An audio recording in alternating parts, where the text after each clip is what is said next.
Армысыз көрермен, эфирде сұхбат бағдарламасы және оның жүргізушісі мен Дина Ахметдин. Бүгінгі қонағымыз Қазақстан Республикасының президенті жанындағы жастар саясаты жөніндегі кеңестің мүшесі Сугурбай Аят Исатайұлы. Құрметті Аят Исатайұлы, қош келдіңіз. 14 шілдеде мемлекет басшысы Қасым-Жомарт Тоқаевтың төрағалығымен үкіметтің кеңейтілген отырысы өтті. Президент инфляцияны және азық-түлік тауарларының бағасын тұрақтандыру, азаматтардың табысын арттыру, ақша несие және салықтық бюджет саясатын жетілдіру сияқты мәселелер бойынша нақты міндеттер жүктеді. Яғни президент министрлер мен әкімдерге, ведомстволар мен ұлттық компаниялардың басшыларына жұмыс қарқынын барынша күшейтуді тапсырды. Сіздің ойыңызша, жұмыс қарқынын күшейту үшін қандай тың идеялар қолдануға болады? Үкіметтің кеңейтілген отырысын қарап шықтық. Президенттің берген тапсырмаларын, баяндамасын толығымен оқып таныстық.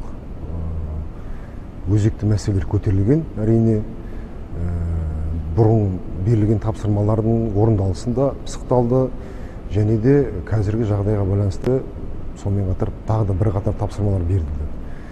Енді бұл жұмыстардың қарқынды жүргізу үшін бірден бір үлкен алып идея ұсына қоймаспын. Дей тұрғанмен де ол жұмыстарды жүзеге асыратын адамдар, яғни кадрлар. Сондықтан кадр мәселесінде қайта қарау керек шығар деген ойдамын. Бұл жөнінде президент өзі сол отырыста айтқан болатын. Және де бұл жерде жауапкершілік үлкен болу керек деп есептеймін. Енді бұрындары бір белгілі бір министрлікке министр тағайындағаннан кейін көп ұзамай олардың орындары ауысып жатады. Ол қызметке келгеннен кейін бағдарлама қабылдайды, басқа да бір жақсы жұмыстарды қолға ала бастайды да, көбіне көп аяқтамай ауысып кететіні бар. Сондықтан мен ойлаймын, олардың ауысуы сол бағдарламаның жүзеге асуына байланысты болу керек. Себебі біз біреуден сұрауымыз керек қой. Сіз бастадыңыз, қалай қылдыңыз, не қылдыңыз, қалай аяқтадыңыз дейтін сұрақ қоя алмай қаламыз кей кезде. Мысалы бір бағдарламалар болады, бір 2 жылға, 3 жылға есептелген. Ал сол 2-3 жылдың ішінде 2-3 бақша ауысып кетеді. Біз кімнен сұраймыз оны? Деген сияқты сұрақтар осындай мәселелердің төңірегінде көп. Сондықтан үлкен бір идея ұсынбас бұрын осы қолымыздан келетін, көзіміз жетіп тұрған қадамдардан бастаған дұрыс деп ойлаймын. Ол мана айтқан кадрлық мәселе және олардың жауапкершілігі. Яғни бұл жерде мемлекеттің мүддесі ең бірінші орында тұру керек. Мемлекеттің, халықтың мүддесі. Сол кезде мәселе оңынан шешілетіне сенімдімін. Аят Исатайұлы, жуырда өзіңіз Facebook әлеуметтік парақшаңызда Қазақстан Республикасының оқу-ағарту министрі Асхат Аймағамбетовке балалар мемлекетіміздің жарқын болашағының кепілі еліміздегі мектептер мен колледждерде қауіпсіздік сабағына енгізуді немесе дене шынықтыру пәніне қоссаңыз деген ұсыныс жолдапсыз. Бұл қаншалықты маңызды деп ойлайсыз? Ұлттық құндылықтардың салт дәстүрді дәріптейтін сабақ енгізген жөн емес пе? Бұған қалай қарайсыз? Министр мырзаға сондай ұсынысты жеткізген болатынмын. Енді біздің ата заңымызға сәйкес біздің ең басты байлығымыз ол адам, оның өмірі мен денсаулығы. Оның ішінде баланың өмірі мен денсаулығы ол бәрінен де жоғары тұратын нәрсе. Сондықтан білім берумен қатар олардың өміріне қауіп төндірмейтіндей жағдай жасау ол бәрімізге ортақ міндет. Енді министрлік тарапынан қауіпсіздікті болдырмау, алдын алу, қауіпті жағдай туындаған кезде әрекет ету тәсілдерін мектеп қабырғасында үйренбесе, ол бала басқа қай жерде үйренеді. Жарайды, енді ата-анасы бір айтар, 2 айтар дей тұрғанмен де мектепке ол күнде барады. Үнемі сабақтары болып тұрады. Енді өзіңіз есептеп қараңыз, сонау қыркүйек айынан бастап маусым айына дейін 9 ай бойы ол сондай дайындықтан, сабақтан өткен бала, ол қандай да болмасын қиын жағдайда өзінің денсаулығына, өміріне қауіп төндірмейтіндей әрекет етуі мүмкін. Мысалы, біздер өзіміз мектепте оқығанда сондай сабақтар өтетін. Қазір ондай сабақтар көп өтпейді. Енді мен нақты жазғанда, осы біз теңіздің жағасында тұрамыз. Бізде жыл сайын өкінішке орай мектептің жасындағы балалар, колледждің жасындағы балалар суға кетіп жатады. өкінішті жағдай әрине. Олардың жаңағыдай сондай жағдайға душар болуына сол суда жүріп тұру, теңіз жағасында жүріп тұру мәдениетін сақталмауы деп есептеймін. Қауіпсіздіктің сақталмауы деп есептеймін. Ол жас болғаннан кейін оған жаңағыдай қан қызығушылығы, былай айтқанда тән қасиет қой әр жас азаматқа. Сондықтан біздер осы мәселені қолға алуымыз керек деп есептеймін. Осыдан бір 4-5 жыл бұрын менің есімде бар, Алматы облысында, нақтырақ айтсақ Алматы қаласында бір класс мұғаліммен қоса тауға серуендеуге барады. Сол жерде бір өзеннің жағасында қызықтап қарап тұрған кезде ана өзеннен сел ағып класстың жартысын ба су алып кетеді. Содан жаңа мұғалімі бар, 1-2 оқушысы бар, өкінішке орай суға кетіп қалады, қайтыс болады. Енді сол жерде болған куәлардың айтуы бойынша анау ағып жатқан өзеннің суы тап-таза мөлдір, бір уақытта лайланып бастады дейді. Бір уақытта тас, ағаш аға бастағанда олар сол кезде білген, кеш білген. Ал мысалы ол жердегі дайындалып келген бала болатын болса, дайындалған мұғалім болатын болса, бұл селдің бастамасы екенін біліп, бәлкім қауіпсіз жерге көшермеді мысалы. Деген сияқты ғой. Яғни таудың етегінде тұратын азаматтарға тауда жүріп тұру мәдениетін, дария болсын, көл, өзен болсын, теңіз болсын, сондай бір судың айдынында, жағасында тұратын азаматтарға суда қауіпсіздік шараларын үйрету керек деп есептеймін. Сонымен қатар бұл жерде тұрмыстық қауіпсіздік дейтін тағы бар. Үйдің өртке орануы, балалардың тоққа түсуі де жоқ емес, бар фактілер. Мысалы бізде Бейнеу ауданында сондай бір осы бір қай жылдар екен есімде жоқ, мектеп жасындағы бала тоққа түсіп 2 қолын айырылып қалды. Ол тоқтың иісі жоқ, дауысы жоқ, білмейді, ойнап жүрген бала ұстап қалды. Ал енді қараңыз, өмір бақи мүгедек болып қалды. Міне осындай тұрмыстық деңгейде де балаларды қорғайтын қауіпсіздік шаралары болу керек, және ол манағы айтқан мектеп енді үйде екі бастан сондай білім ордаларында насихатталу керек, және ол үнемі насихатталу керек. Bir айтқан ол болмайды ғой. Ол бірнеше рет айтылу керек, бәлкім көрнек ақпараттар тұру керек шығар мектепте. Енді мен білім саласы маманы болмағаннан кейін оны нақты бір бөлек пән қылып па, әлде бір пәннің ішіне енгізу ма, нақты айта алмаймын, бірақ енді сондай қажеттілік туындап отыр деп ойлаймын. Сонымен қатар олар өздері болмаса да қасындағы дос жарандарының да сондай жағдайға душар болып қалмауына да септік тигізуі мүмкін. Көмектесуі мүмкін, ақыл кеңесін айтуы мүмкін, білмеген жерінде олар өздерінің білетінін айтып, сондай келеңсіз жағдайларда алдын алуға септігін тигізеді деп есептеймін. Мемлекет басшысы үкіметтің кеңейтілген отырысында инфляцияны ауыздықтау мәселесін екінші міндет ретінде атады. Осы жөнінде айтар ойыңыз? Енді қазіргі былай айтқанда шекесі қызып тұрған мәселе ғой енді. Себебі халық тұтынатын тауардың бағасының өсуі де осыған тікелей байланысты.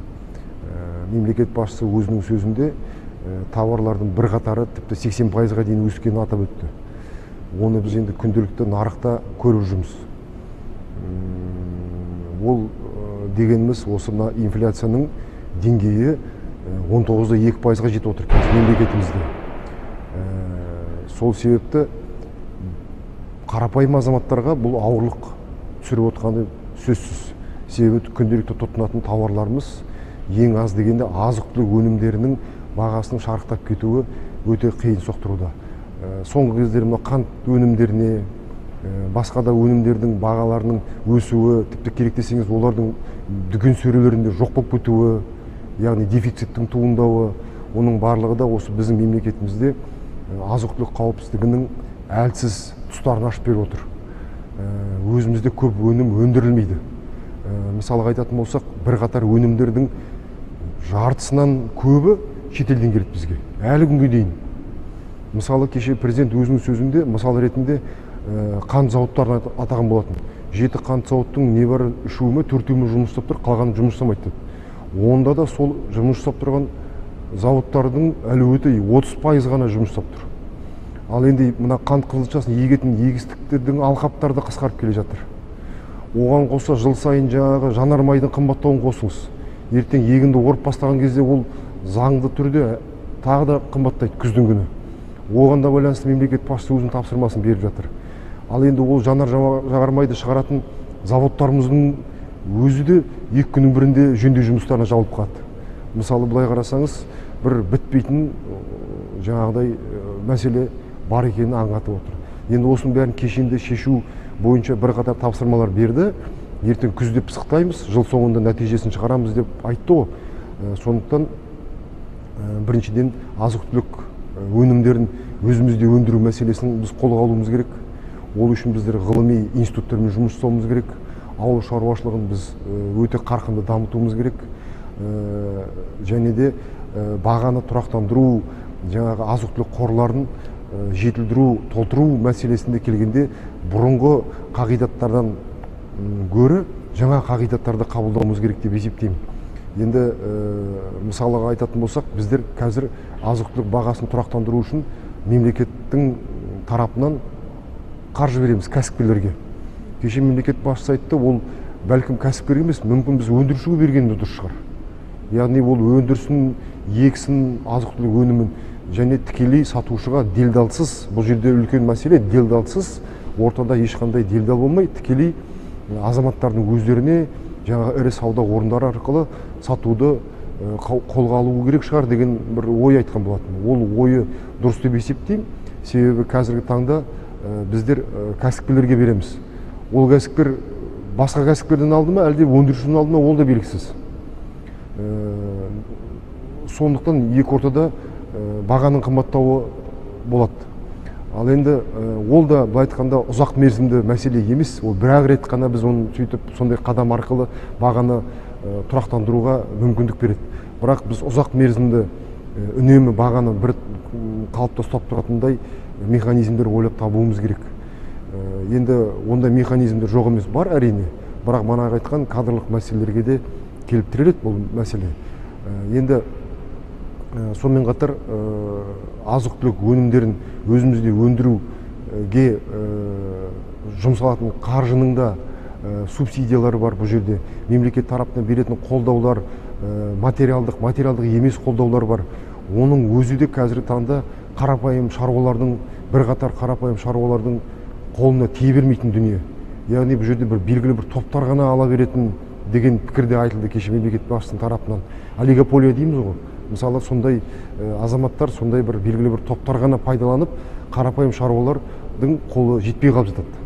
Ал мысалыға алатын болсақ, ол да осы азық-түлік өнімін өндіру, ішкі азық-түлік қауіпсіздігін қамтуға үлкен кесірін тигізіп отқан мәселе. Сондықтан осының бәрін жойып, мен азық-түлік өнімін өндірем, ауыл шаруашылық өнімін өндірем дейтін азаматтарға барлық бағыт бойынша есік ашық және қолжетімді болу керек деп есептеймін.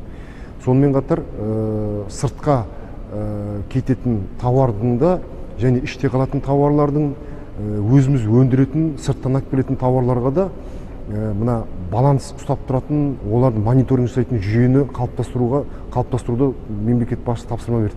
Себебі мысалы біз білмейміз, біз қанша бізге сәбіз керек, қаншасын сыртқа шығаруымыз керек. Сыртқа шығармасақ тағы болмайды. Бізге валютный выручка дейді ғой енді, валюталық ақша керек. Біз сырт елдермен сауда-саттық жасамай отыра алмаймыз. Оны бірден тыйып тастауға да болмайды. Бірақ дей тұрғанмен бізге ішкі нарықты да толтыруымыз керек. Енді қаншасы ішкі нарыққа қалады, қаншасы сыртқа шығатыны нақты белгісіз деп есептеймін кешегі президенттің сөзіне қарағанда. Себебі ол бірқатар жұмыстарды сынға алып, тек жай ғана қағаз күйінде ғана қалып қояды деп өзі бір сондай бір сес көрсеткен болды. Соған қарағанда шынымен де қағаз күйінде қалып жатыр. Ал енді оны нақты қандай болатындығын мына цифрлық кеңістікке өткізіп, бізге ішке қанша керек, сыртқа қанша шығаруымыз керек деген сияқты сұрақтарға жауап беретін орталық цифрландырған база қажет. Ол базаны үнемі мониторинг жасау арқылы біз біліп отырамыз. Сонымен қатар мемлекет басшысы өте өзекті мәселе көтерді, ол тұқымдардың базасы қалыптастыру. Жоқтың қасы. Біз шетелге тұқымдар бойынша біз өте үлкен тәуелділікте отырмыз. Бізде өзімізде жасақталмаған. Бары болса да өте азғантай. Ол не деген сөз? Ол ғылыми зерттеу институттары мүлдем жұмыс жасамады дегенге келетін сияқты.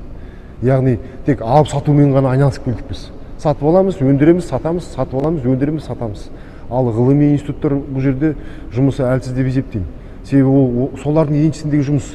Тұқымды шығару, оны зерттеу керек болатын болса, біздің Маңғыстау өңірінде мынандай жауын-шашын аз жауатын, күні ыстық климатта бірақ өнім мол, өнім беретін дәнді дақылдар неге шығаруға болмайды? Шығаруға болады. Қазір ғылыми технология дамыған заманда, мысалы, мына араб елдерінде, шығыста ондай технологиялар қолданылады. Оларда да шөлейт далалар, бірақ олар жақсы өнім алады.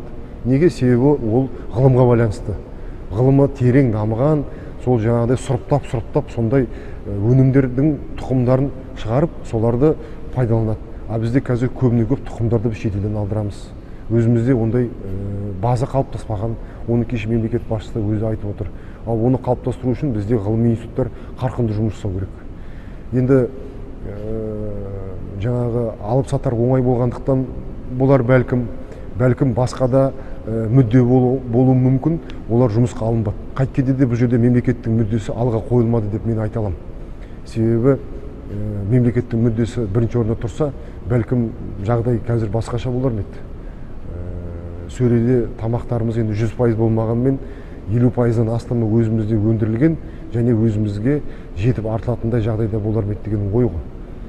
Осындай мәселелер енді алдағы уақытта қолға алынбаса, қиындықтың үстіне қиындық тап бола береді. Онымен қоса бұл халықтың наразылығын тудырып жатқан мәселе екенін бәрімізге белгілі ғой.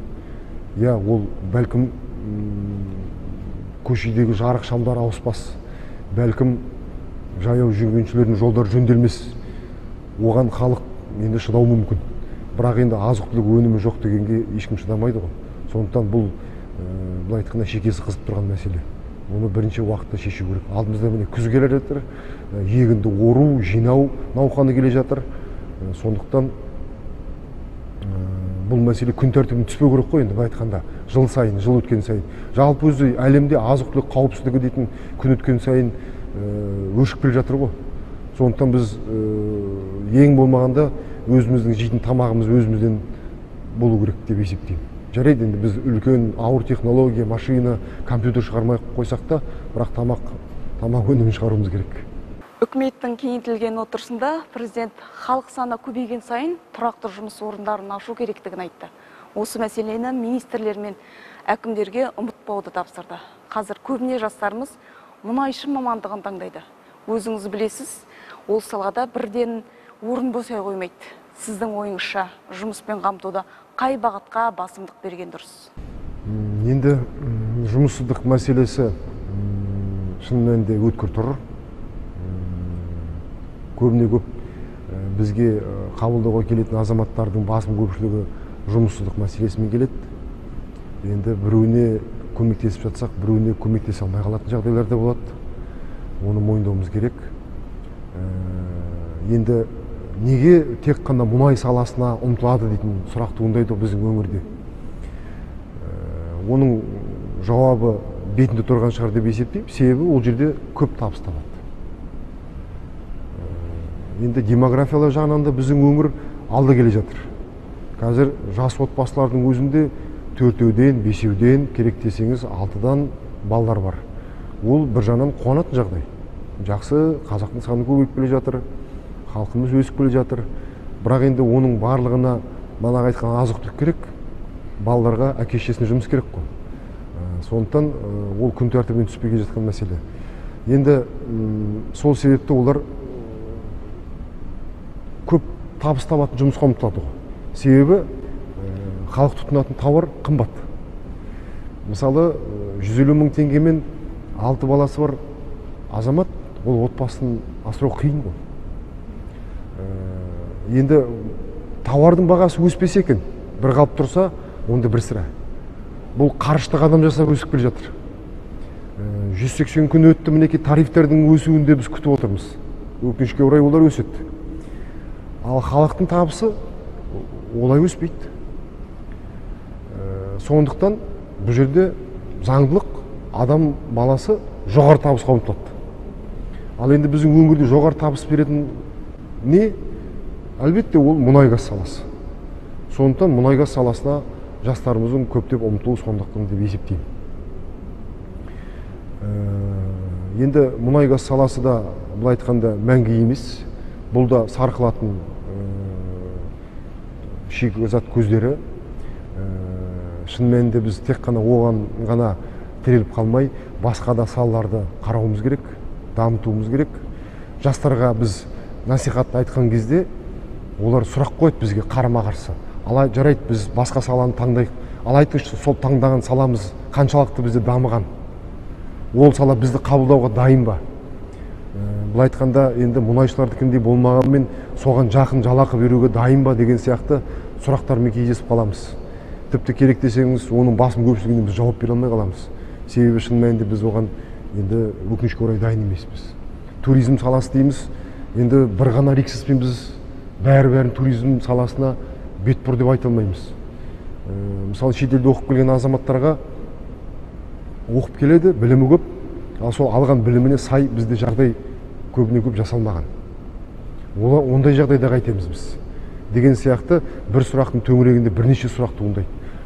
Бірақ дей тұрғанмен де азаматтарға жұмыс орнымен қамтамасыз ету мемлекеттің бірден бір міндеті. Кеше мемлекет басшысы айтты, әкімдердің жұмысын осымен бағалаймын деген бір сөзінде айтып қалған болатын.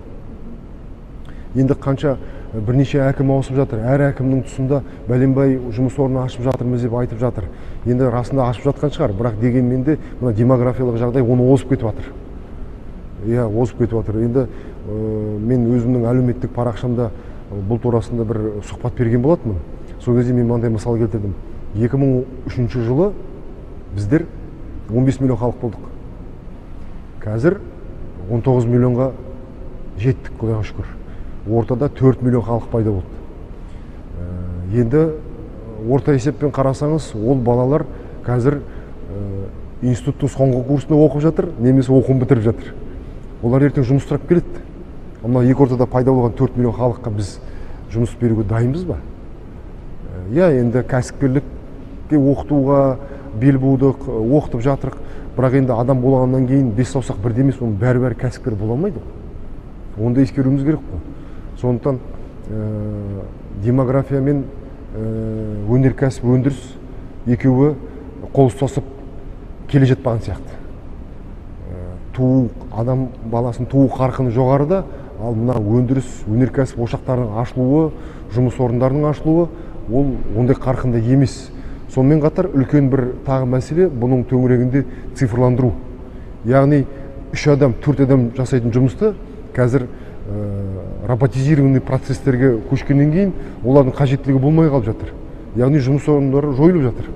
Бұл тұрғыда қалай біз әрекет етуіміз керек? Көштің басын қай жаққа қарай бұруымыз керек? Жастарды IT саласына оқытуды қолға алып кеттік. Бірақ енді оның барлығына IT саласында жұмыс жасайтындай жағдай жасап жатырмыз ба, жасамай жатырмыз ба, тағы сұрақ. Сондықтан біздер демографияға ілесіп отыратындай жағдай жасауымыз керек. Мысалы, кейбір сарапшылардың айтуы бойынша бізде Қазақстанда жастардың үлесі көбейіп бара жатыр. 35 жасқа дейінгі азаматтардың, әсіресе ер адамдардың көбеюі, оның да бір қауіпті жері бар. Себебі олар отбасын асыраушы болғаннан кейін, олар жоғары табыс табуға ұмтылады. Жоғары табыс таба алмағаннан кейін олар наразылық білдіріп бастайды. Мысалы айтатын болсақ, Тунис мемлекеті. Осы бір қайсы бір жылдары оларда мемлекетте төңкеріс болды. Оның басы осындай болып басталды. Оларда қоғамда жастардың саны 35 жасқа дейінгі жастардың саны күрт өсіп кетті. Демографияны дамыта берді, бірақ сонымен қатар өнеркәсіп, өндірісте олар баяу дамыды. Сөйтті де олардың қоғамында жастардың саны күрт өсіп кетті үлесі. Және олардың сол Тунис халқының мынандай бір әдеті бар екен. Егерде жас ер азамат жұмыс жасамаса, ол отбасын құра алмайды. Бұл айтқанда ол үйлене алмайды. Оған қыз да қарамайды екен. Жұмыс жасамайтын жігітке қыз қарамайды. Сол кезде көшеге шыққан жастардың қолында транспаранттарда біз үйленгіміз келеді дейтін лозунгілер болды. Ол не деген сөз? Бізге жұмыс берін деген сөз. Мен үйлене алмай жүрмін. Себебі мен жұмысым жоқ. Көрдіңіз бе? Олар көбейіп кетті. Мысалыға 10 миллион халықтың 6 миллионы 35 жасқа дейінгі жас жігіттер болатын болса, өзіңіз ойлап қараңыз, ол күш қой. Тем более олар протестный настройда болса, ол өте қауіпқа айналып кетеді. Сондықтан біздер жастарға өзінің кәсібін дөңгелетумен қатар өндіріс өнеркәсіп ошақтарын көбірек ашуымыз керек. Міне ауыл шаруашылық бағытына бағыттауымыз керек. Мен ойлаймын, жалпы өзі қазақ ата кәсіпті дамыту керек деп ойлаймын ең бірінші. Ол манағы айтқан ауыл шаруашылық, соның ішінде егін, мал шаруашылығы, соны біз дамытсақ, ол тұрғыда барлығына да жұмыс көзі бар деп есептеймін. Және де оның эффектісі біз өзімізді азық-түлік қауіпсіздігімізді қамтамасыз етеміз. Және де жұмыспен қамтимыз. Мына солтүстік өңірлерде ең болмағанда өзінің күнделікті жейтін тамағын, өзінің бақшасынан алуға мүмкіндік бар. Солай ғой. Бақшада өспейтінде ол ақшаға сатып алады. Ал мысалы біздің Маңғыстауда бәрін ақшаға сатып алуға тура келеді. Бізде себебі бақшада еш нәрсе өспейді. Тіпті керек десеңіз, біздің менің әжем айтатын, ол Жыңғылдың таудың етегіне тар егетін біз деп. Мен сол кезде таңғалатынмын, қалай мына шөлейт Маңғыстауда ыстықты қалай тар ектіңіз деп. Ол жерге еңбек етсең, ол жер сені өлтірмейді дейтін. Қазір біздер мына шикізатқа бейімделгеннен кейін, басқа да бір бағыттарға бейімделгеннен кейін диқаншылық кішкене психологиямыздан кетіп қалған сияқты. Бәлкім осыны бір енгізу керек шығар. Қазірде біз көреміз, кейбір азаматтар жылыжай салып, басқа да гидропоника тәсілдерін пайдаланып өнімдер егіп жатыр, шығарып жатыр. Жаман емес, жақсы. Бәлкім осындай қарқынмен мемлекет тарапынан жаңағыдай қолдауларды көбейтсек, сонымен қатар үгіт насихат жұмыстарын жүргізсек, бәлкім бұл бір белгілі бір деңгейге көтеріледі ме екен деген ой ғой енді.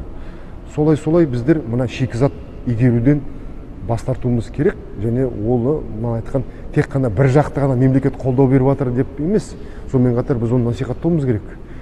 Біз әдетіміз солай ғой, бір нәрсе бастаймыз да, оған қыржуар қаржы құямыз да, біреуді жауапты қылып қоямыз да, болды кете береміз ары қарай. Ал оны ақпараттық қолдау, сүйемелдеу, оны жаңа идеологиялық тұрғысынан оны алып жүру мәселелері бізде кенже қалып қалып жатады. Мысалға туризм дейміз, ойбай оқытамыз, экология дейміз, оқытамыз да, бірақ насихаттамаймыз. Тазалық мысалға айтатын болсақ та, енді ең аз дегенде тазалық мәселесі. Ұятай дейтін бағдарлама шығарыпты, мысалы осы жақында телеарнадан жүріп жатыр. Қарайым, неге олай? Мәдениет жоқ бізде. Кеше бір итбалықтың күшігі теңіздің жағасына шығып өтті, соны таспен сыбап балалар қызықтап жатыр. Енді мен бұл жерде халықты айыптаудан аулақпын. Мен халықты ешқашан айыптамаймын. Халықта бала сияқты ғой. Жақсы тәрбие берсеңіз, жақсы болады. Тәрбие бермесеңіз, мәдениетке үйретпесеңіз, мәдени деңгейде төмен болады. Сондықтан бұл да кешенді, не істесек те біз кешенді жасауымыз керек. Бастан аяқ соңына дейін кәдімгі дұрыстап бұны кешенді тұрғыда, кешенді түрде жасасақ, жақсы нәтижеге қол жеткізуге болады деп есептеймін. Ал енді былай тек ақша құйдық, адамын белгіледік, міне саған құжат алға бас дегеннен білмеймін, енді одан нәтиже, көрген нәтижеміз шамалы ғой, әңгіменің шыны керек. Сондықтан осындай бір ұстанымда, осындай бір бағытта жұмыс жасасақ, бәлкім бір жақсы нәтижеге қол жеткіземіз бе деп ойлаймын. Енді сонымен қатар манағы не істесек те кішкентай болса да біздің өзіміздің менталитетке жақын болу керек деп ойлаймын. Мана бір өз сөзіңізді айттыңыз ғой, салт дәстүр деп та, оның барлығы да осы біздің менталитет қой. Біз одан алыс кетпеуіміз керек. Біз одан алыс кетсек, біз қопыратамыз. Мен бір байқағаным. Біз соның орбитасында жүруіміз керек. Ауыл шаруашылық дедік пе, біз ата кәсіп дамытуымыз керек. Оның ішінде бәрі де манағы айтқан өндіру, қайта өңдеу, барлығы да жатады. Азық-түлік қауіпсіздігі де жатады, барлығы да. Сол өзіміздің қазақи орбитамыздан алыстамасақ, кез келген кәсіптің басында адалдық, ашықтық, әділдік дейтін мәселелер де орын алады. Ал енді оның орбитасынан шығып кетсек, онда адалдық та, әділдік те бәрі де алда қалады. Себебі біз қазақ болғаннан кейін біреудің ала жібін аттама, адал еңбек ет, жаңағы деген сияқты қағидаттарды ұстанатын халықпыз ғой. Біз соның ішінде жүруіміз керек. Біз сол өзіміздің қазанымызда қайнауымыз керек.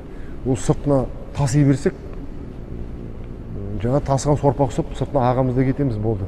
Сондықтан бұл жерде идеологиялық тұрғыдан да үлкен жұмыста жүргізілу керек. Қазір көресіз ғой, қай кәсіп орындалсақ, ол бірінші өзінің мүддесі, жеке бастың мүддесін алдыға қояды.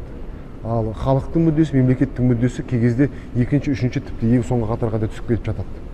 Ол тұрғыда қалай бір адамның дамуына қарап отыруымыз керек па? Неге ол ел жалпылама дамымайды? Елге тисе ерінге тиеді дейді. Елдің дамығанынан сіз де біз де ұтамыз. Мысалыға, сіз тікелей сол өнеркәсіпте жұмыс жасамай қойыңыз, дегенмен де оның бір жылуын сіз де сезінесіз, мен де сезінемін. Сіз де заводта жасамаңыз жұмыс, мен де заводта жасамайын, бірақ біздің өңірімізде 10 завод ашылса, сіздің де көңіліңіз көгереді, менің де қарным тояды мысалыға. Ол бір-біріне әсер ететін, септік тигізетін дүниелер ғой. Сондықтан біз осы бағытта жұмыс жасауымыз керек. Кешегі айтқан мемлекет басшысының алға қойған мақсат мұраттарын біз бірігіп қолға алуымыз керек. Мен енді атқарушы органда жасамасам да, үкімет мүшесі болмасам да, жай қарапайым жергілікті жерде кішкентай депутат болсам да, өзімде жауапкершілік сезініп отырмын осы бағыттарға байланысты. Ертең Құдай қаласа жұмыстың барысында осы мемлекет басшысының алға қойған тапсырмаларын пысықтауға, қалай болып жатыр, не болып жатыр, қандай бағыттамыз деген сияқты мәселелер көтеруге мен өз басым дайынмын. Және көтерем де осы мәселелерде. Менің мақсатым біреуді сынап міну емес, менің мақсатым көмектесу, қолғабыс тигізу, атқарушы биліктің қол жетпеген жеріне біз өкілетті орган барып көмектесейік деген сияқты мәселе. Кейбір жерде жаңағыдай нормалар кедергі келтіріп жатса, сол нормаларға өзгеріс енгізейік, заңдарға өзгеріс енгізуге ұсыныс беру деген сияқты мәселелерде бізде жауапкершілікті сезініп жатырмыз. Енді жалғыз біз емес, барлық кез келген азамат жауапкершілікті сезіну керек. Ел ортақ, жер ортақ, мүдде ортақ дегендей ғой енді. Сондықтан мемлекет басшысының тек қана үкіметке емес, барлығымызға берілген тапсырма деп қабылдауымыз қажет деп ойлаймын. Аят мырза, тағы да қандай алып қосарыңыз бар? Бүгінгі сұхбатымызға алып қосарым, енді бәрі де ойдағыдай жүзеге асса екен деген тілек. Мына бағдарламаны пайдалана отыра, барлық азаматтарға, лауазымда болсын, болмасын, қарапайым азаматтарға да айтатыным осы: еліміздің өркендеуі өзіміздің қолымызда. Айту керек, назарды бұру керек, мүмкіндігіміз келіп жатса көмектесуіміз керек деген келеді. Енді біздерде осы жоғарыда билік басында отырған, үлкен-үлкен шешімдер қабылдайтын үлкен ағаларымыздан жақсы шешімдер күтеміз, қарышты қадамдар күтеміз, сондай жігерлі, батыл әрекеттер күтеміз. Шынымен де енді сондай жағдайға келдік қой. Мемлекет басшысында өзі айтып жатыр. Оның үстіне мына жаһандық үрдістер қатты белең алып бара жатыр. Мына геосаяси әлемде де қақтығыстар да бар. Оған қоса мына климаттың өзгеруі де тағы да бар. Оған қоса мына пандемия жағдайларда біздің еліміздің дамуына да кедергі келтіретін тұстар да бар. Мінекей осындай жағдайда біз етек жеңімізді жинап, бір басшыға мың қосшы дегендей, бәріміз бір жұдырықтай болып жұмылып, елдің өркендеуіне атсалысуымыз керек деген ұстанымда мен бұл ұстанымды үнемі айтып келем, және осы ұстанымда қала берем. Қандай заман болмасын, енді сынайтындар да көп, мінейтіндер де көп. Мынау Алихан ағамыз айтқан ғой, Алихан атамыз: ел бүгіншіл, менікі ертеңгі деп. Сол сияқты бүгінгі күнмен басымен қайғы болып жүрген азаматтар да бар, ертеңгі болашақты ойлап жүрген азаматтар да бар. Енді біреулер оларды сынайды, мінейді, әртүрлі әңгіме айтады дей тұрғанмен де олар оған қарамастан елдің ертеңін ойлап жүрген азаматтарға сәттілік тілеймін. Халқыма бірлік, сабырлық, төзімділік, кей жерлерде көрегенділік тілеймін. Сол. Жақсы, құрметті Аят Исатайұлы, бағдарламаға келіп сұхбаттасқаныңыз үшін көп рахмет. Құрметті көрермен, осымен біздің бағдарлама аяқталды. Келесі кездескенше сау болыңыздар.